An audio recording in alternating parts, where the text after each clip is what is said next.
So I'm a woman who every day since marrying my husband has packed him his lunch. But here's the thing, he deserves it. I see this sentiment a lot from men where they ask, where are the traditional women? Where are the women who want to do this and, support husbands the way they need to be supported? Okay, where are the traditional men who deserve women who are willing to support them in all of these ways that they so desire? That just raises further questions. So who exactly quit and made you the arbiter of deserving, woman? What makes you an expert in what a man deserves? I can tell by your gaudy taste in clothing that you married a rich man, so therefore, your man deserves a lunch, just so long as he pays for your terrible choice of personal fashion. How did you come up with this system, by the way? Is it a point system that you calculate every day to see if he deserves your mediocre peanut butter and jelly sandwiches? Is there a line drawn between deserving and undeserving? Like if your rich husband had a bad day at work and didn't get a good quarterly bonus, would that mean he's no longer deserving of you putting last night's vegetable soup in a Tupperware bowl and throwing it in a paper lunch sack? What am I doing? Look at me. I'm being rude by answering your meaningless questions with a question. Well, unlike you, I was actually raised with some manners. So to answer your question, where do you find traditional hardworking men who just want a nice woman? Have you tried everywhere? Because that's where you typically find them. If you want to be supported in your relationship in a traditional way, that's fine, okay? My husband and I have a pretty traditional relationship, but that requires effort and traditionalism on your end too. And if you're not putting in that work, don't expect her to. Don't expect your partner to. That's just that. Don't you put that evil on me, Ricky Bobby! Don't you put that on us! Does anybody else find it amusing how this broad's answer to a legitimate question is just to blame the men for not being good enough for the basic amount of support from a woman? Listen here, Toots. You clearly married into wealth because you lack all forms of class. And because you married into money, it's pretty easy to assume your way of thinking when it comes to the pores. A person who makes more money than you is better than you, and therefore beyond criticism. This is called the Worthington Law, and it's used to gauge the value of human worth. Now here's the thing, woman. You're in no position to judge what a man does or doesn't deserve. Mainly because, unlike you, we're out there working ourselves stupid for an ungrateful world that's constantly passing judgment on us for not being good enough. You expect us to fix your toilets, fill the potholes, collect your garbage, and inject Botox into your face on a regular basis without error or delay. And yet, despite all of your demands, you assume that we're still undeserving of the basic support of a significant other. Well, on behalf of all hard-working men everywhere, I would deem you unworthy of basic human dignity, but you seduced a rich man into marrying you, so you clearly have no dignity to speak of in the first place. That's funny because it's so true. My most unhinged hinge moments of 2023 was this prompt. This is a PSA to all of my single girlies on the dating apps. Use this prompt, and I promise the quality of men is gonna go way up. You're gonna wanna use the prompt that says the best way to ask me out is by sending me a date proposal to my dating email, bonus for creativity, and you must attach a photo. Best, Nat. That is the worst idea I've ever heard in my life, Tom. Yes, it's horrible, this idea.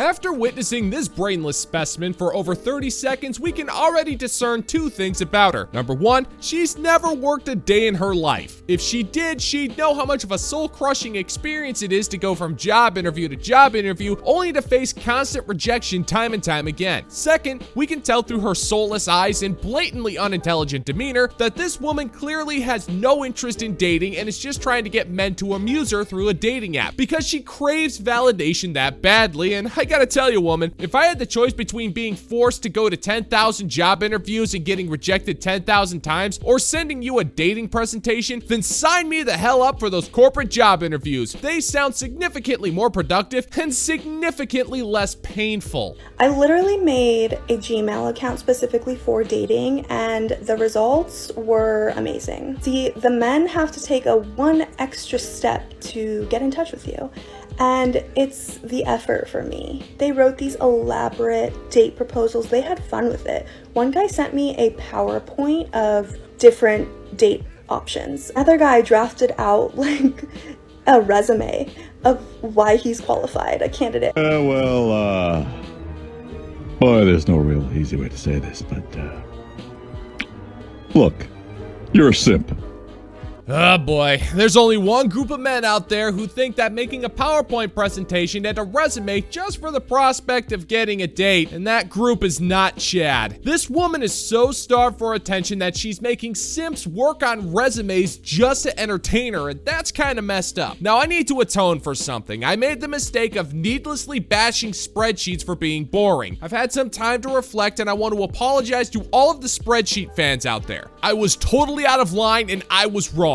I was dead wrong, and I'll be the first person to admit it. But I think it's safe to assume that making a resume is almost never fun, like 99.9% of the time. And it's next to impossible for it to be fun when you're being forced to write one to get the attention of a boring chick. In my mind, if a broad is going to demand some form of job application or interview for an online dating profile, as far as I'm concerned, this is the only acceptable response to her cringe.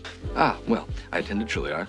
I'm a graduate of the Harvard Business School. I travel quite extensively. I lived through the Black Plague, and I had a pretty good time during that. I've seen The Exorcist about 167 times, and it keeps getting funnier every single time I see it. Not to mention the fact that you're talking to a dead guy. Now, what do you think? You think I'm qualified? Like, I think that it's fun for them because it's something that they don't see too often, so they're like having fun with it also. And then I'm reading them like giggling like a little schoolgirl. They were all really fun dates. I didn't find my husband that way, but I am no longer single. I've been dating a sexy British man for the past 6 months. It's been the best, but he didn't send me an email, which I will never let him forget. So use this at your own risk. It's really fun. Okay, bye. Let's see that in an instant replay. I've been dating a sexy British man for the past 6 months. It's been the best, but he didn't send me an email. I feel shocked. You may have zero work experience, but I gotta admit, I'm kind of impressed with your ability to make online dating a simulation of corporate American job hunting. You force men to try to be creative and make themselves stick out from the pack in order to get noticed, and then despite their best efforts, you ignore all of them, regardless of their qualifications, and gave the job to Chadwick because he was hot, thus proving the only reason you did this was for your own personal amusement. And the really sad part is you think men were having fun with this, when in reality, this is one of the most bare bones and uncreative attempts to try to get a man's attention, and modern women love doing it. They think they're the first ones to ever think of it. That's why Chadwick didn't bother with the process. He made it clear he wasn't going to play your games, which is why you're bragging about your 6-month-long situationship as if it's some kind of testament to your online dating ingenuity. And I gotta tell you, sister, that's impossible. You actually have to possess a partially functioning brain in order for that to happen. I know it, your family knows it, dogs know it. Guys get friend-zoned, but girls get fuck-zoned. A boy stops talking to us suddenly after he gets a girlfriend, or starts ghosting us after we reject his first move. A friendship that we valued, we thought mattered, if only just a little to him, turned out not to matter at all. Oh, poor you. Oh, come on. You really don't expect us to believe that tripe, do you? You don't mourn the loss of someone in your friend zone like that. The friend zone is a place that you reserve for dudes which hold no physical interest for you. But you want them not as a friend, but as a usable asset. Whether it's getting a guy to buy you lunch while you complain about your boyfriend, or tricking another one into helping you move, the friend zone is your #1 stop to manipulate men into giving you validation and free stuff. You don't care about their friendships. If you did, you'd be happy for them if they got a girlfriend and are finally happy. But no, you're just butthurt that they're not giving you their undivided attention, which is what you crave. And I can't say I blame them for leaving. I've been looking at you for 20 seconds and I can already tell you are where fun goes to die a cold, lonely, and miserable death. But in the end, we're the bad guys. We're the ones who lead the good guys on. Of course, we should just expect that's what you always want. We should just expect that friendship is never as valuable as a twist of our hand. They got friend-zoned. They only lost another girl, another rejection. But we lost a friend, someone we thought was worth more. We lost a friend.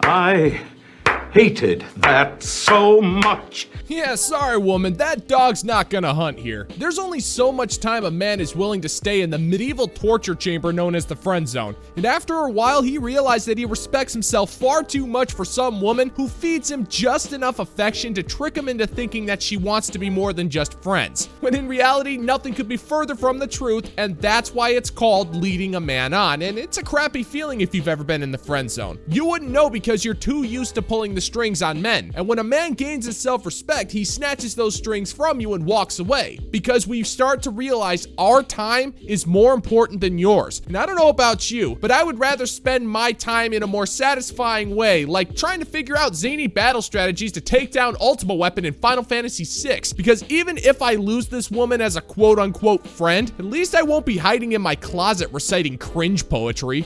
You know that. Of course I do, sir. Everybody knows that. Of course we do, sir.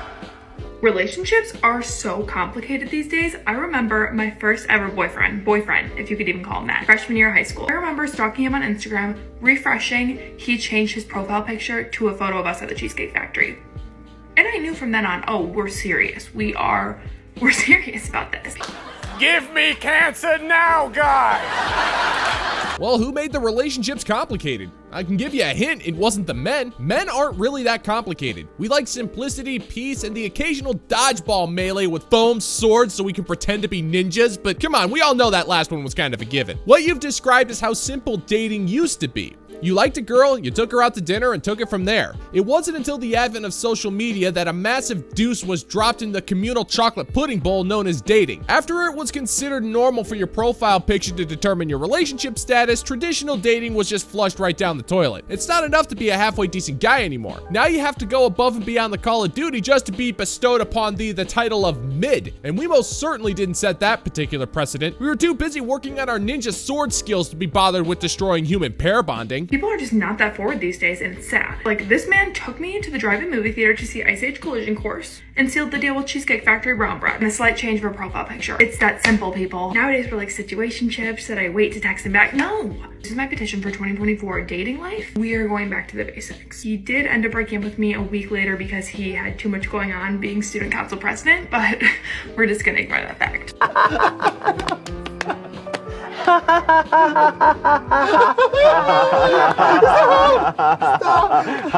Hey. Hold the phone. Isn't the Cheesecake Factory considered to be one of the 10 places that modern women deemed as part of the forbidden zone? Well, I guess that question's kind of pointless. It doesn't really matter because most of us have checked out anyway. We didn't cause this mess. The majority of women decided that 80 to 90% of men worldwide were dusty, broke, creepy, and ugly guys who live in their mother's basements. We were told to leave you alone under the threat of potential legal intervention. We left you to your situationships with Chad and your army of loyal friend zone simps because that's what you wanted. But then you turn around and complain about how we destroyed traditional romance by honoring your request. It's comforting to know no matter what we do, we'll always be the ones to blame for the downfall of Western civilization. So I guess I can't blame your freshman year high school boyfriend for leaving you because that dude dodged one hell of a bullet.